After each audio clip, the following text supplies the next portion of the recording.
కార్మికుల సంక్షేమం కోసం సింగరేణిలో తక్షణమే మెడికల్ బోర్డు ఏర్పాటు చేయాలని టీబీజీ కేఎస్ అధ్యక్షుడు మిర్యాల రాజిరెడ్డి మరియు working president Madasi Rammurthy demand చేశారు. ఈ మేరకు సోమవారం గోదావరికని ప్రెస్ క్లబ్ లో జరిగిన పాత్రికేయుల సమావేశంలో వారు పాల్గొని మాట్లాడుతూ కార్మికుల ఆరోగ్యం భద్రతా సమస్యలపై ప్రస్తావన చేసి ప్రభుత్వాన్ని సీరియస్ గా స్పందించాలని పిలుపునిచ్చారు. కష్టపడి పనిచేస్తున్న కార్మిక కుటుంబాలను రక్షించడం ప్రాధాన్యం ఇవ్వవలసిన ప్రధాన బాధ్యత అని నాయకులు స్పష్టం చేశారు.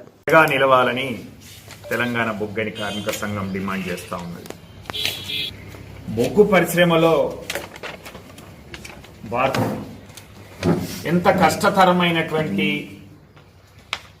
ఎన్ని రకాలుగా అనారోగ్యాలకు గురవుతారు, వీటన్నిటిని దృష్టిలో పెట్టుకొని ఇతర ఉద్యోగులతో పాటుగా అటు కోల్ ఇండియా అయితేంది, ఇటు సింగరేణిలో అయితేంది మెడికల్ బోర్డులు నిర్వహించి ఇబ్బందిగా ఉండి పనిచేయలేనటువంటి వాళ్ళందరికీ కూడా ఉద్యోగాలు ఇచ్చేటువంటి అవకాశం కల్పించింది. భారతదేశ బొగ్గు పరిశ్రమలో అంటే కోల్ ఇండియా అయితేంది, నైవేల్ లాంటిది అయితేంది, సింగరేణి లాంటిది అయితేంది కష్టతరమైనటువంటి పనులు కార్మికులు చేస్తున్నటువంటి క్రమంలో అనేక రోగాల బారిన పడుతున్నారు అనేటువంటి ఉద్దేశంతో కోల్ ఇండియా, సింగరేణులు వారసత్వ ఉద్యోగాలు ఇచ్చినటువంటిది.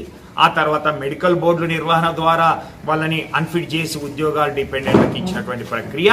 ఈ జాతీయ సంఘాలు ఏవైతే 5 అని చెప్పుకుంటున్నటువంటివో వీళ్ళు కోల్ ఇండియాలో ఈ యొక్క ప్రక్రియను రద్దు చేశారు. ఎందుకంటే ప్రైవేటీకరణలో భాగంగా ఎల్పీజీ పాలసీ వచ్చినటువంటి సందర్భంగా. అలాగే కొద్ది రోజులు కొనసాగినటువంటి సింగరేణిలో కూడా ఈ 5 జాతీయ సంఘాలతో పాటు సాజకు ఆ రోజు తెలుగుదేశంతో మిలాఖతై ఉన్నటువంటి ఉద్యోగ అవకాశాలు, వారసత్వ ఉద్యోగాలను పోగొట్టినాయి. ఆ తర్వాత ఎన్నికలు జరిగినటువంటి క్రమంలో ఏఐటీసీ చేసుకున్నటువంటి ఒప్పందం ప్రకారంగా మిగిలిన్నటువంటి కార్మికులకు నెలకు 25 మంది చొప్పున ఇచ్చేసి కొంతమందికి డబ్బులు ఇస్తామని చెప్పి 2 లక్షలు ఆ విధంగా పోగొట్టినటువంటిది.